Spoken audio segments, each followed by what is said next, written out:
Welcome to the Excellent Life Podcast, a podcast where you are inspired, motivated, and challenged to live a life of excellence.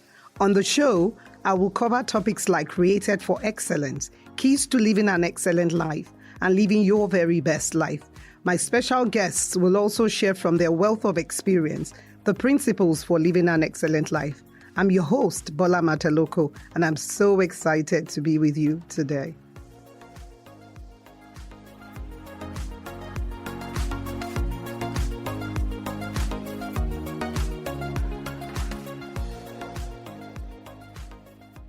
Welcome to episode 15 of the Excellent Life Podcast. I remain your host, Bola Mataloko, and I'm super excited and delighted to be with you again today.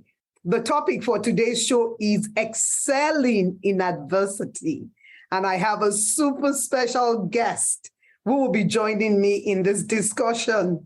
Fondly called the Sage, she is a relationship and mindset coach, trained as a neuro-linguistic practitioner, NLP, and in emotional freedom technique, EFT. She is a Maxwell Leadership Certified teammate and an official member of the Forbes Coaching Council. As an executive coach, she helps high-performing women build relationship and emotional harmony so they can enjoy more productive lives through her signature coaching, A Woman and Half USA. As a trained consultant with a Fortune 500 company, she provides strategy and financial advisory to small business owners. Her corporate experience spans 17 years in financial consulting and clients management. She currently serves as the president of the board of trustees for the Speak for Gold Gemstone Leadership Academy, founded by Sir Fela Durotoye. She describes herself as a woman driven by the sole purpose of seeing more women become driven by purpose. And she's a 4-time author of The Power of a Single Story, Reigniting Hope, and the widely acclaimed A Woman and Half Affirmations, which is an impactful book of 109 affirmations divinely curated for the woman who wants to be more and won't settle for less. It has been translated to Spanish and French in a desire to serve more women.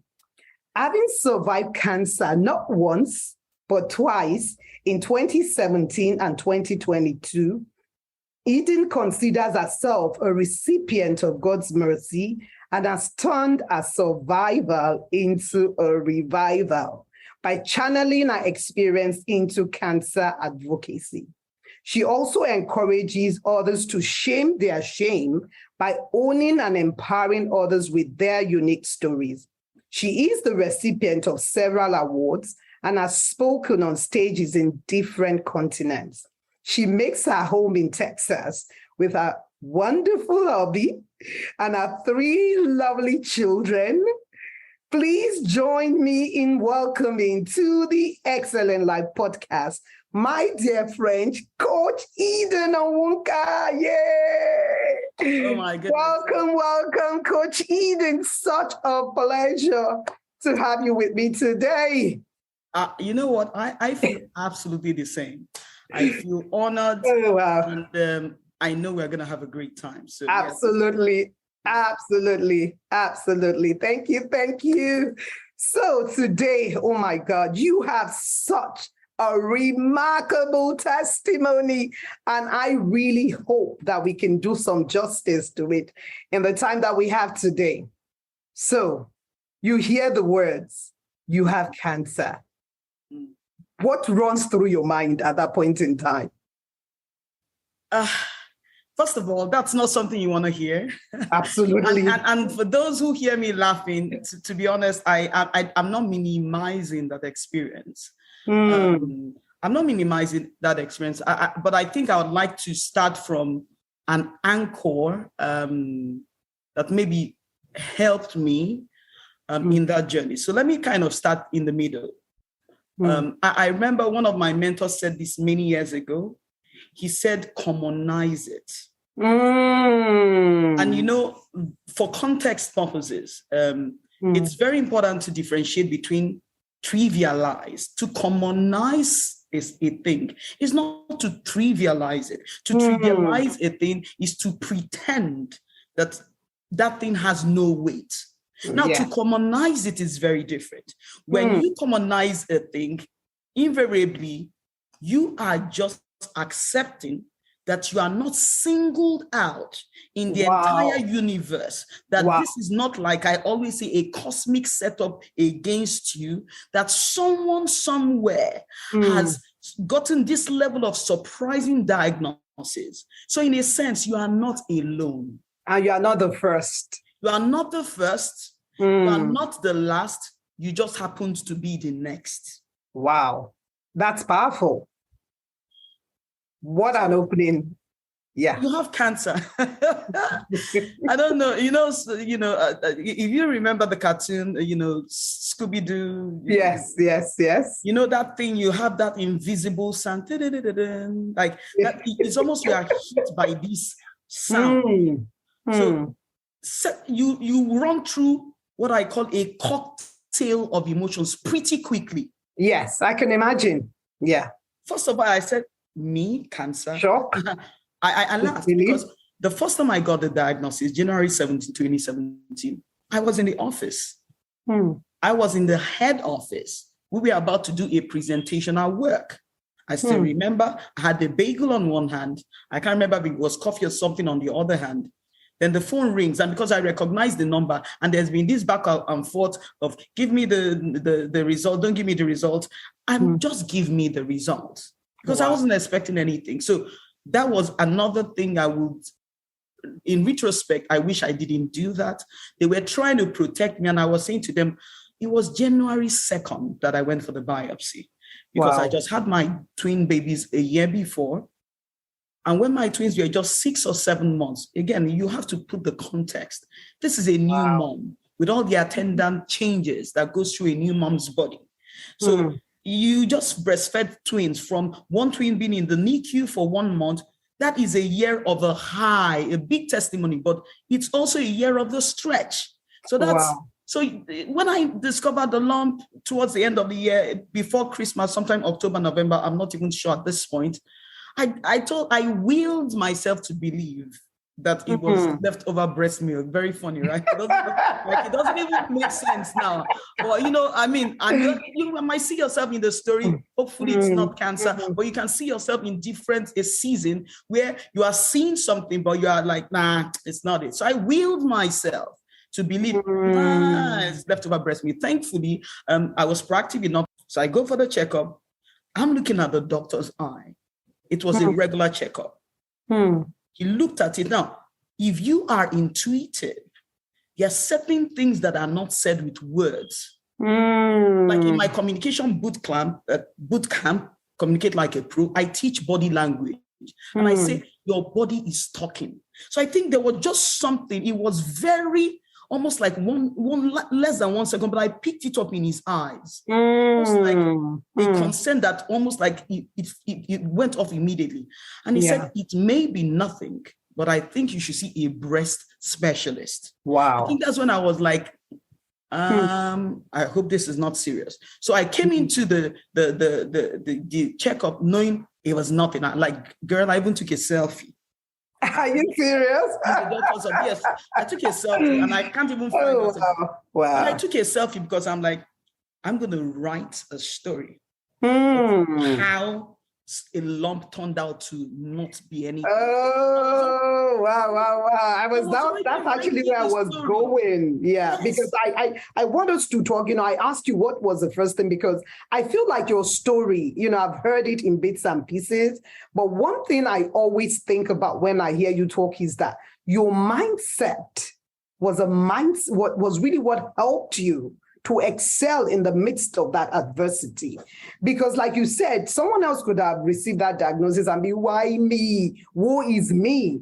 But your communizing it, as you said, gave you the mindset to be able to face it head on and come out on top, as a winner. So I want us to talk a bit about that mindset, because of course you must have taken some time to process it. Even though you said you communized it. So what was that process like? Just trying to go through all that information, deciding what you wanted to do as far as the course of treatment. Yeah. So, like I said, when they start dropping names, the more they are dropping names, it's almost like it's creating an audience. So first the specialist. Then the next time I went to the specialist, same reaction from specialist to biopsy. And that's why I said, what is it about this word that is scary? Then I Googled it. I'm like, a test used to eliminate cancer. So I zoomed on the eliminate. I said, it's going to eliminate it. But it quickly morphed into the next year, January 2, and the biopsy. Then I had that 5-day wait. I think in that wait, whatever that wait time it is with you, if you are an honest person, you have some very unsettling conversations. Yes. One of the conversations you have is the best expectation. God is going to be nothing. But if you are very practical, you are like, a worst case scenario. That's not a conversation people like to have. I like to have, God, I expect this, but what is the worst case scenario? So I got that call. I wish I can tell you. And I said, communizing. No. First of all, I'm in denial. That's the first thing I experienced. There's a huge denial. I'm jesting with the doctor. I'm telling the doctor, are you sure it's Eden? I said, my name is uncommon. It might be Edna. I'm having all those lighthearted, and the doctor is asking me, are you okay? Because they cannot believe it. Let's just say it's not sinking. And I remember the next question, I'm like, what caused it? Because at that time, I'm not sure you're absorbing it well. And the doctor was asking all sorts of questions. Family history, I said there's no family history. And we're fast forwarding really quickly. The news is the news.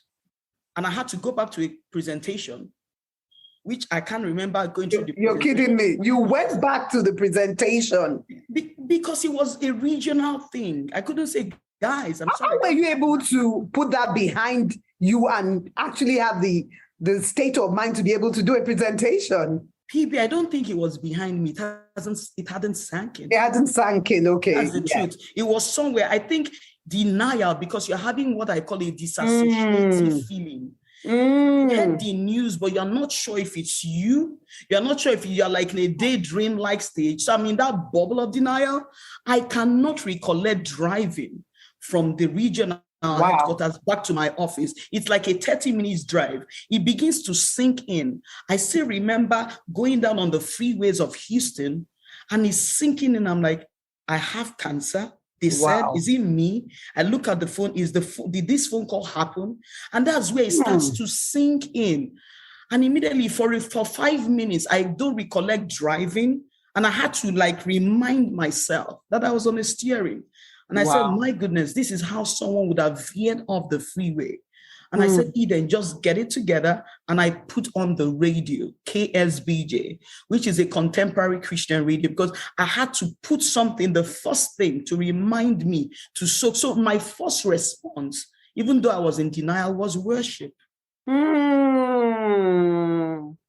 That's deep, because, I always say that when things happen, your first instinct, whether it's your response or reaction, because response is always like I always say response is the right reaction, where react is the wrong reaction. The first stage is denial. I didn't even call my husband, because my husband is in oil and gas.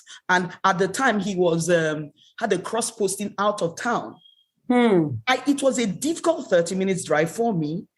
His drive from Burma to Houston is about 3 or 4. I couldn't do that to him. I was so disorganized in driving, how could I call him when he was in the plan? So I willed myself to respect the weight of this for him and waited for him to call, which was difficult because everything was bursting for me to share this with someone I loved. So I went back to the office, and the strange thing is that the first person I shared it with was my boss, who was a new boss. I was in that office just for 3 days. They moved me to a new location. So he was like, Eden, there's a client waiting for you. And I just signaled him like that. A new boss I didn't have a relationship with, Andy Moreno. So he sat on my desk. I said, I was just diagnosed with cancer. And he closed the door and sat on my desk. So that's the first person that ever heard that news. And for some strange reason, Even though it was not a boss I knew, I didn't even know what to expect. The first thing he shared with me is that he was his mom's caregiver when his mom had cancer.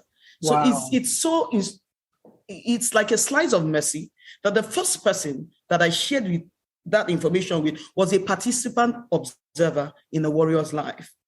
And but you know something, there was something the Holy Spirit dropped into my heart as you were speaking. You know, I always say that there's a grace that God releases for every situation. Mm-hmm. And I believe that even though then maybe you didn't realize it or you weren't thinking, there was the moment you received that news, there was a grace that was released for that situation. Mm-hmm.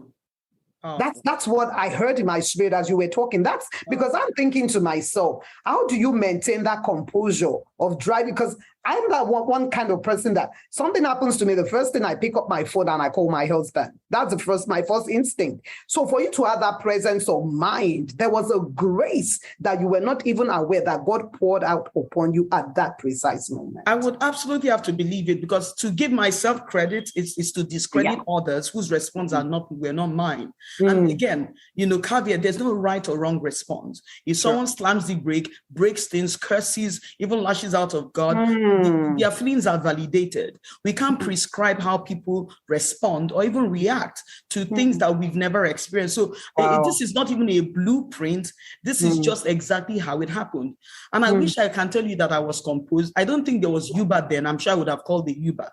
I wish I can tell you, I was composed. I didn't want to lose my husband. I didn't want someone to be, burdened about a drive and maybe his drive was already tough. He was doing 4 hours on the road every day.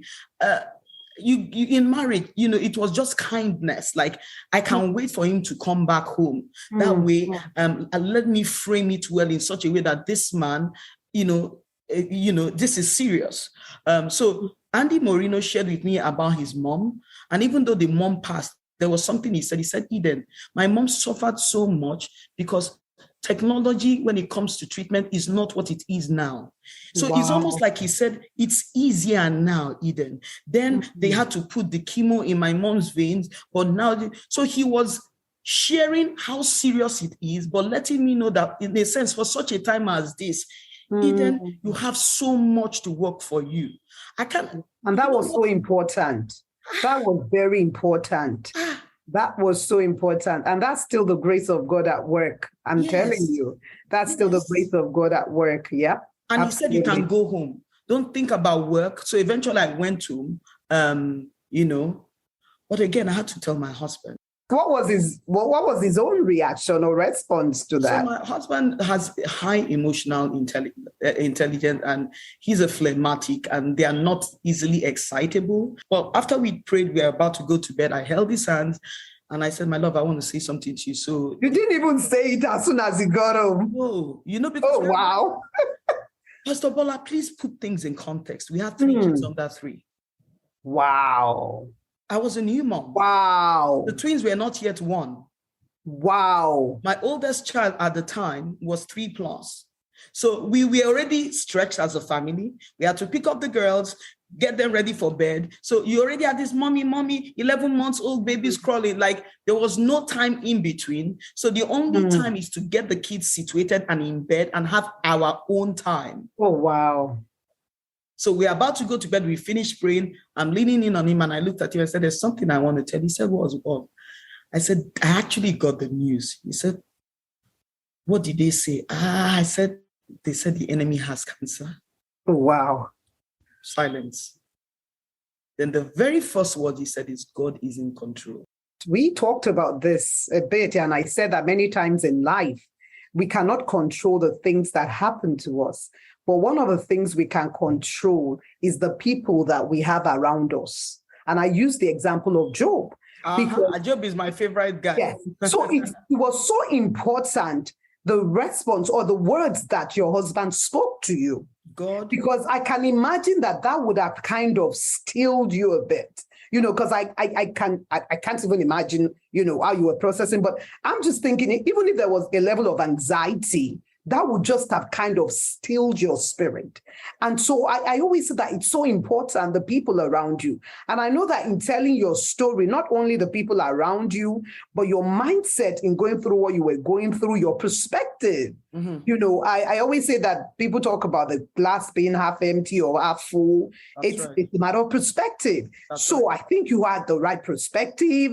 I think you had the right people around you. But I want us to kind of also now move on because, like I said, you did survive cancer once.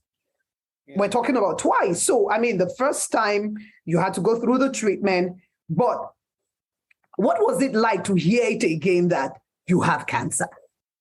Trust me, I think for me, the second time was like heavier than the first time. So I went from denial. I was disappointed. I was angry at God. I was ashamed. Now, someone has asked me, then shame? Yes, shame, because I didn't want, how can cancer and Eden be on one? You know, I was like, God, how can this be on your resume? And I'm saying this to validate the feelings of anybody. God, did you not say in your words that healing is the children's bread? Did you not say you rebuke the devourer? I went through all that. I was depressed for the first 2 months. I just let myself sink. I will see my children, I'll be crying. I'll pick them up. I'll be having images of death. Immediately you go into overdrive. So you move from denial, then it begins to sink in. Then you have anger, then you have shame, then you have disappointment, then almost you have some guilt. What, did I not do everything you asked me to do? Then you are just mad. I said, God, I don't understand. I actually said these words. Are you a killjoy? Are you a killjoy? Is this how did you get over that anger, though? That anger, I got over it fast. No, I got over it after 3 weeks, and this is why I was sinking. I was breaking out in sports. I wasn't sleeping. Then it's almost like a moment of reflection where I said, "Come, Eden. If you were not the person who had cancer, as a coach and an encourager, right? If someone was to come to you and say that there's a woman with twins, she had cancer, what would you say to that woman? You see, that was my moment. Yes. It's almost like we can prescribe the solution when it's not us. Yes. It's almost like in that moment. But we're very good at doing that. Are you kidding me? We will have 5. We are very good at saying this is how you should behave. 7 principles. We'll give you principles and framework. So I think it was that moment, but 7 principles. We'll give you even. But I think I said to myself, almost like it's an accountability time. If you were not the woman in the ring, what would you say to that woman? So I coached Eden. But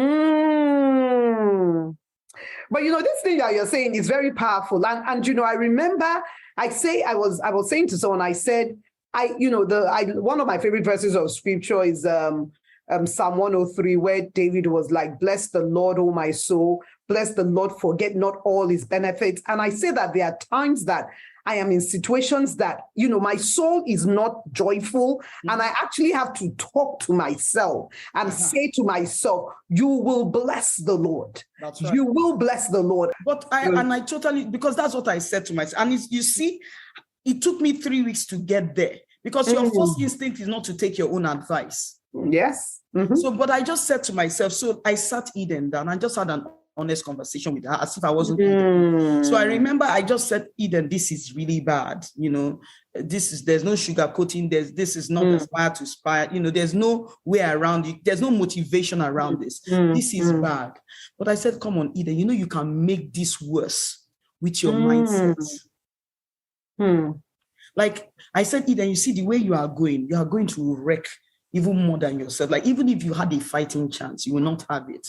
I think that was what I sat Eden down, and the power of self-conversation, you also see it in David. I'm glad you mentioned David. David said, why are you downcast, oh my soul? Oh my soul, yes. He was having a conversation, David to David. I think that's what I said. I said, Eden, what's going on? I know how you are feeling. Like, I know how you are feeling. But I said, this will be worse with this frame of mind. So I think I got to the point where I said, I want to be on my own team.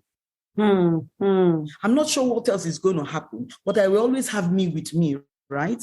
And I may not be able to change the diagnosis, but I'm not going to increase the problem. If I didn't do that, I wouldn't have the presence of mind, the clarity of intent to even know the right decision to make. So that's, you know, I said, and that's when I reframed. I said, God, you didn't cause this. Exactly. But I know you will use it for your good. Now, I wish he made the cancer go away. I wish he did, but he didn't. The only thing, he just still need to find the best response to the treatment. And that's where my husband and I collectively felt the path, which is not a path I prescribe for anyone. I was very healthy. I had no pre-existing condition, was to go for treatment and know where to go for it. So I had to do the chemo, the radiation, and the surgery. Now, the clarity and almost conviction to go that path, knowing that even that part has its, side effects. I was just clear in my head to now almost have a peace for the process. And that's when I moved from the denial to the anger. And you just go, it's not resignation, it's just acceptance. That's the thought. It's just that acceptance. Your story is so, it shows such resilience. But the other thing, because one of the things you always talk about when you talk about your story is the caregivers. And I just want you to speak to that, the importance of having, I talked about it before, that one of the things that would help you when you go through adversity is the people that surround you. So talk a bit about, the people around you that were able to help you and the value of having the right people around you when you're going through adversity. The first thing we did was to keep our circles really small. My husband was of the opinion, and not because of any shame or anything. And I know my faith. I kind of know my journey and my convictions. Not everybody is there.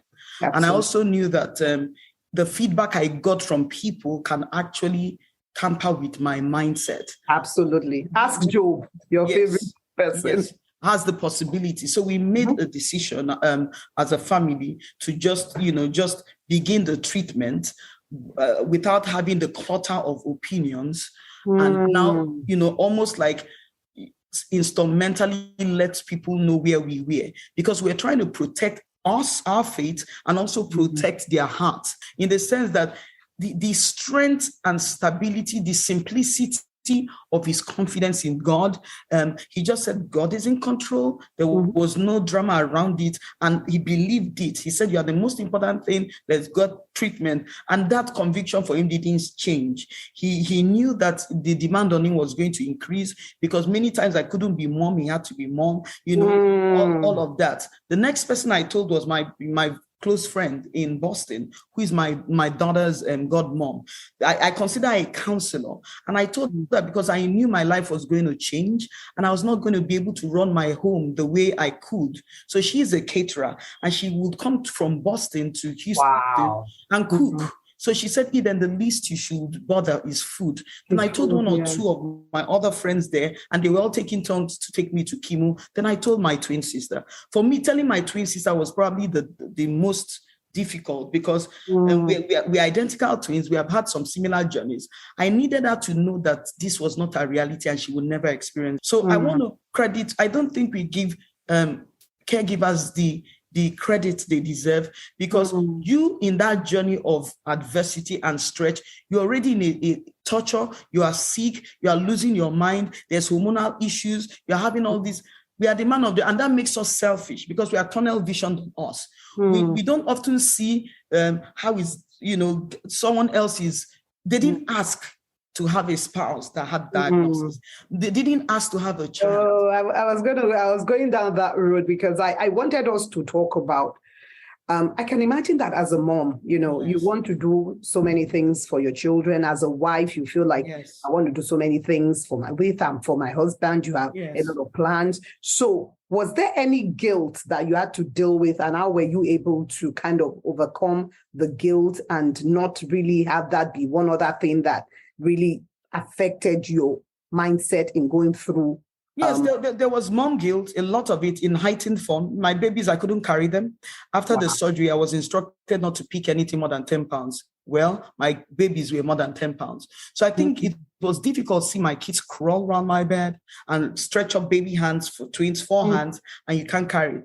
There will be tears streaming down my eyes. I'm like, Mommy can't carry anything more than 10 pounds. That was difficult. Then my spouse, I'm because this is an excellent podcast. The truth of the matter is, sometimes you are not, I could not be excellent as a wife. I could not be intimate. When you are in chemo, you're not thinking of intimacy. So in a sense, your husband had better know that, in that season, you can't be wife.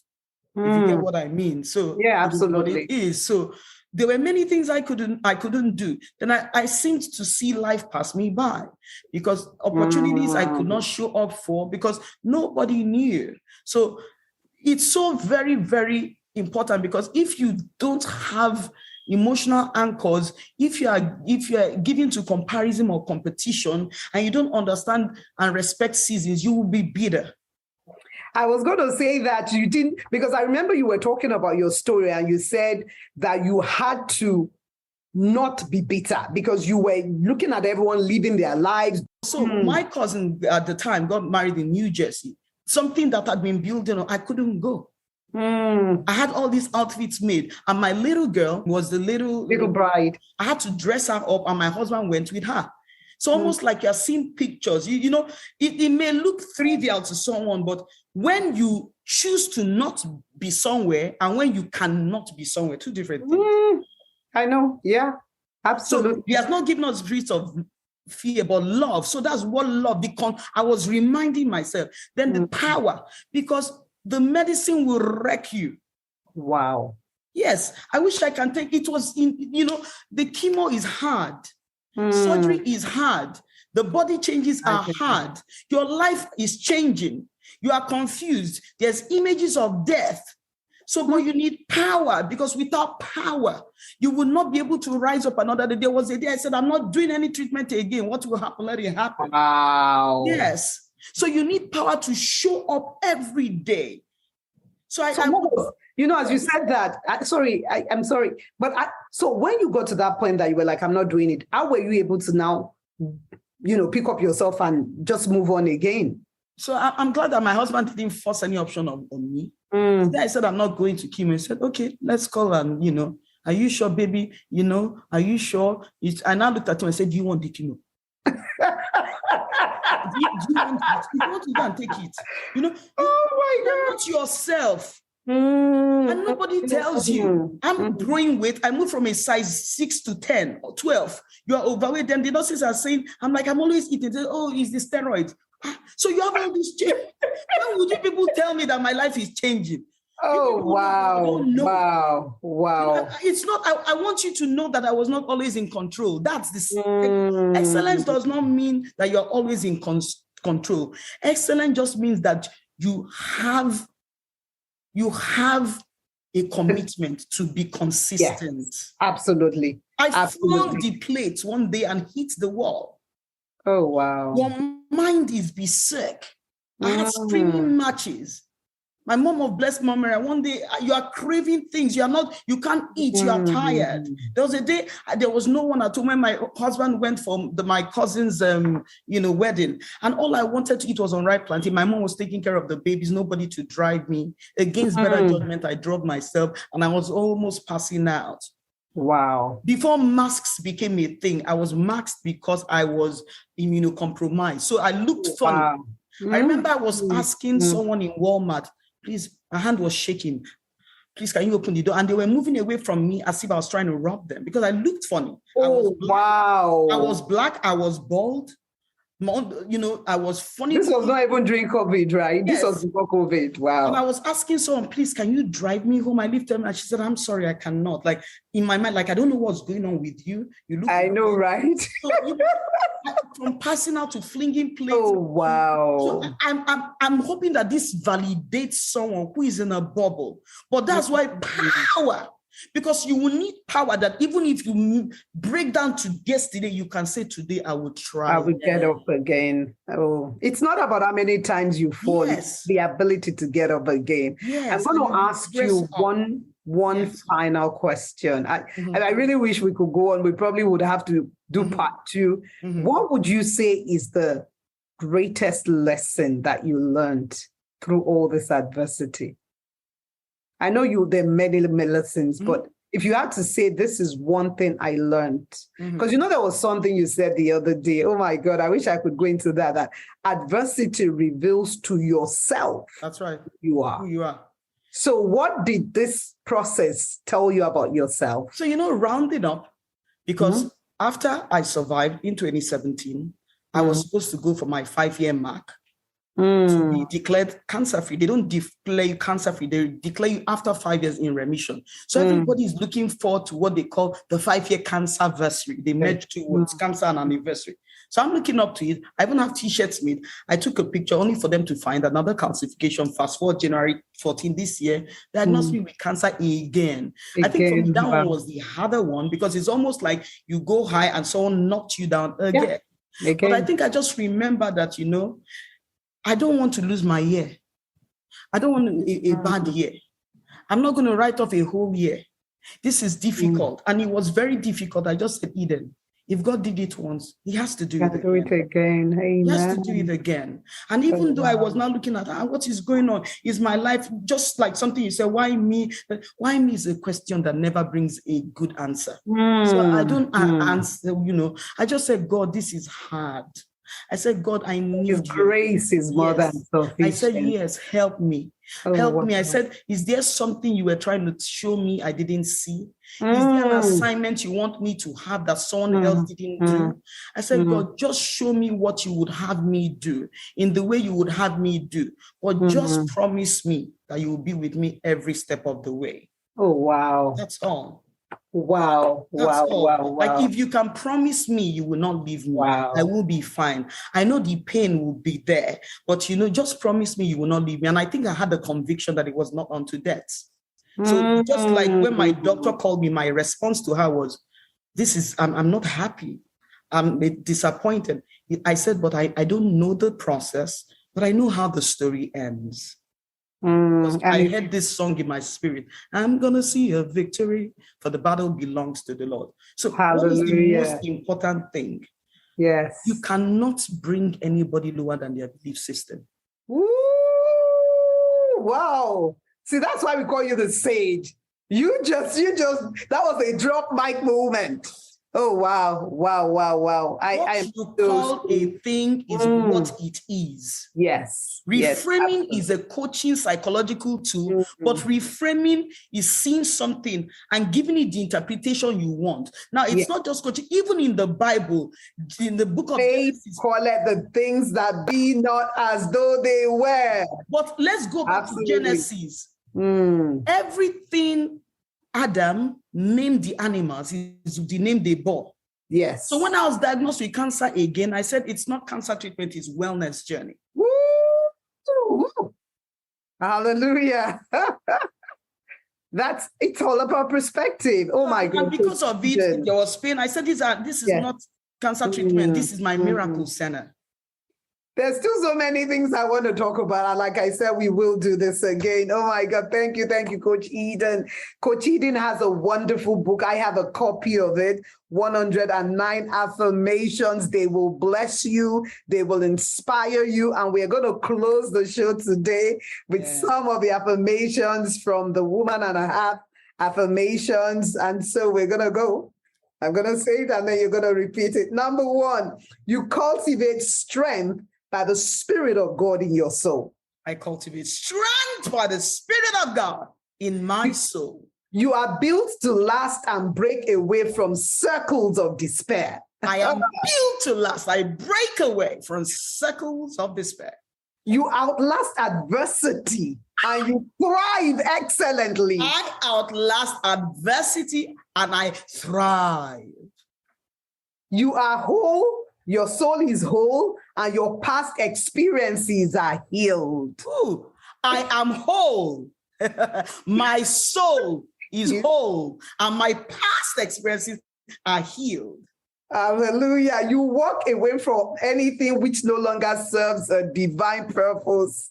I walk away from anything which no longer serves a divine purpose. You are emotionally stable and therefore unruffled by strife. I am emotionally stable, therefore I am unruffled by strife.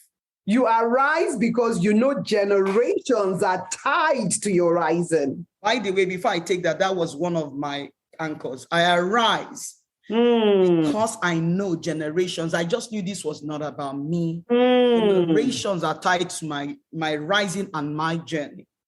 You find your voice and you use it bravely to speak up for justice. I find my voice and I use it bravely. I speak up for justice. And number 10, you see a future more glorious than your past, and your name is a praise song for generations unborn. Oh, wow. I love that. Actually, one of my favorite. And guess what? 60% of these affirmations, I wrote them in cancer treatment, because these were things I was telling myself on a constant basis. When the image of death, when something said, you are not going to raise my kids, I said, no. I said, my name is a praise song for generations unborn. Hallelujah. Wow. Be sure to join me next time for another inspiring episode of the Excellent Life podcast. And please look for Coach Eden on Instagram at Eden Owuka, and your life will never be the same. Coach Eden, thank you. Thank you. God bless you. Love you. Bye for now. God bless you. Bye.